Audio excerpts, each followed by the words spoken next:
मोहम्मद अली साहब, एक जो तारीखी पस मंज़र है वो इरशाद साहब ने भी बयान किया। इस वक्त जो पाकिस्तान कुछ चैलेंजेस हैं वो क्या हैं? और अगेन दुश्मन तो वहाँ पे मौजूद है, ज़ाहिर है जो साजिशें हैं वो भी अपनी जगह जारी रहती हैं, लेकिन पाकिस्तान को दरपेश चैलेंजेस और उनका हल क्या है? तो जामिया सवाल किया आपने मुझसे।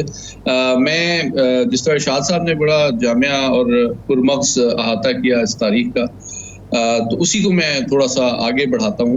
देखें, मेरे ख्याल में 5 पहलू हैं और 5 सबक हैं जो कि 1965 की जंग से हमें हासिल होते हैं, जो आज के चैलेंजेस से भी निपटने के लिए मैं समझता हूँ सबसे क्रिटिकल रिक्वायरमेंट है कौमी सतह पे। पहली बात जो सबसे इम्पोर्टेंट इरशाद साहब ने की, मैं उसको आगे बढ़ाऊंगा, और सबसे इम्पोर्टेंट बात यही है कि देखें, वो जो जनरेशन थी जिसने 1965 में हमसे 5 गुना बड़े दुश्मन के दांत खट्टे किए और उसका गरूर खाक में मिलाया, वो जनरेशन थी जो कि तहरीक पाकिस्तान में शरीक थी।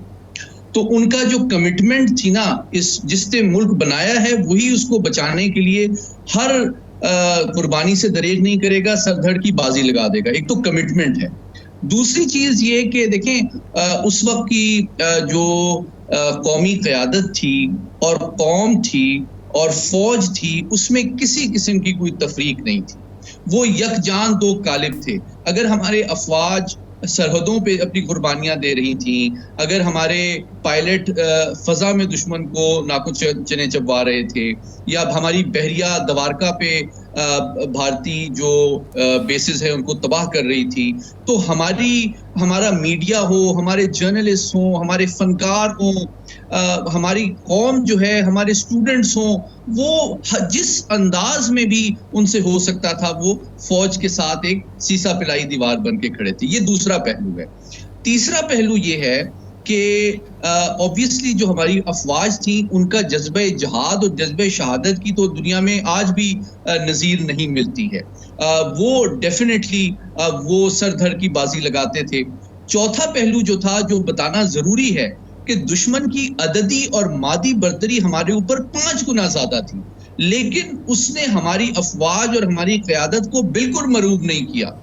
और 5वां पहलू जो मैं चूंकि नेशनल डिफेंस यूनिवर्सिटी में बहुत अरसे से पढ़ाता भी रहा हूं, तो मैं as a student of military history भी आपको बताता चलूं कि जंगों की जो मौजूदा 20वीं सदी की और 21वीं सदी की तारीख है, उसमें इसको एक टेक्स्ट बुक वॉर के तौर पे पढ़ाया जाता है, क्योंकि हमारी अफवाज चाहे बर्री हो, बहरी हो और फजाई हो, ना सिर्फ ये कि वो बहादुर थी, नडर थी, बल्कि उनका प्रोफेशनल जो एक्सीलेंस है, उनकी जो फनी महारत है, उसकी बिल्कुल जो हमारा दुश्मन है उसका मुकाबला नहीं कर सकता था। अब मैं क्विकली आपके सवाल के जवाब की तरफ आता हूँ। आज भी जो हमारे चैलेंजेस है ना जनाब, उनमें यही 5 चीजें रिक्वायर्ड हैं। हालांकि उन चैलेंजेस की नौइयत में तब्दीली आ गई है। दुश्मन ने जानते हुए कि हमारी अफवाज कितनी निडर और कितनी बासलाहियत और पेशावर हैं, हमारी एटमी ताकत भी कितनी क्रेडिबल है, तो हमने जो 5 चीजें बताई मैंने, यानी कि हमें मुहिब्बुल वतन होना चाहिए, अपने बाहमी तमाम इख्तलाफात को कौमी सलामती, कौमी खुशहाली और स्टेबिलिटी के रास्ते में हायल नहीं होने देना चाहिए। तीसरी चीज, कौम और फौज के दरमियान कोई गैप नहीं होना चाहिए। और सबसे इंपॉर्टेंट कि हमारी जो, हम जिस भी शोबे में हो, चाहे हम जर्नलिस्ट हों, चाहे हम बिजनेसमैन हों, चाहे हम टीचर हों, चाहे हम फौजी हों, चाहे हम सियासतदान हों, हर शोबे में हमने अपने दुश्मन से ज्यादा हमें बासलाहियत भी होना चाहिए, ताकि हम उनकी हर हरबे को नाकाम बना सकें। अली साहब, अब मामला ये है, आपने ये बड़ा अच्छा इसको एलैबोरेट किया, चैलेंजेस के बारे में बताया। जो 5th जनरेशन वॉरफेयर था, उसमें जब हम जाते हैं तो एक बहुत बड़ा आपका दुश्मन का टूल होता है डेट, कर्ज। पाकिस्तान की मईशत सबको पता है कि कर्ज़ों में डूबी है। इन हालात में जो मईशत का और पाकिस्तान की जो नेशनल सिक्योरिटी है, इसका ताल्लुक़ क्या है, ज़रा वो भी आवाम को बताइए। और अगेन करना क्या होगा, सोल्यूशन इमीडिएट क्या है हमारे पास? देखिए, बहुत अहम सवाल आपने किया, बहुत शुक्रिया इसका। देखिए, 3 एस्पेक्ट में आसान अल्फाज में मुख्तसरन बयान करता चलूँ। इस वक्त पाकिस्तान की कौमी सलामती को जो 3 बड़े चैलेंजेस दरपेश हैं, पॉलिटिकल स्टेबिलिटी का, इकोनॉमिक चैलेंजेस और तीसरा दहशतगर्दी का।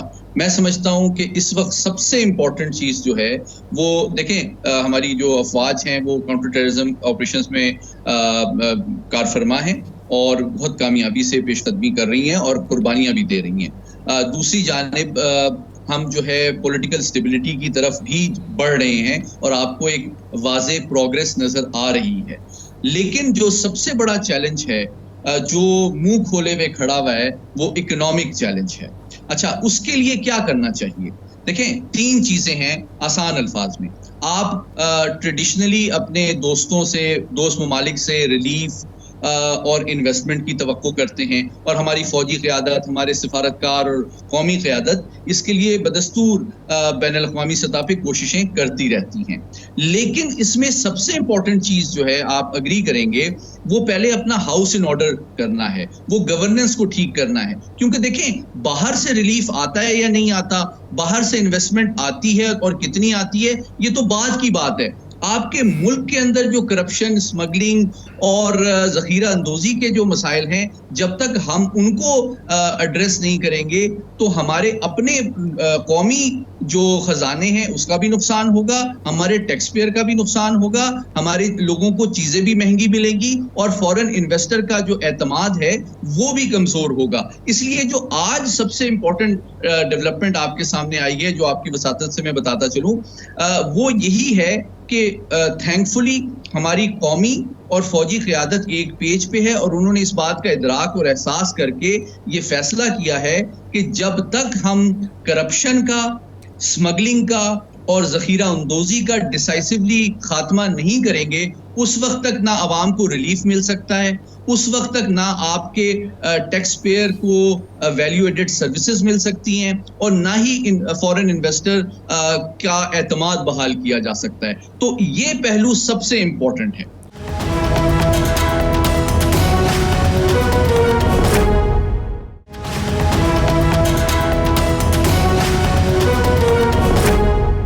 मोहम्मद अली साहब, ये बात आपने ज़बरदस्त कही। कल परसों जो मुलाकातें हुई आर्मी चीफ साहब की सनतकारों से, ताजरों से, उसमें भी यही बातें होती रही हैं।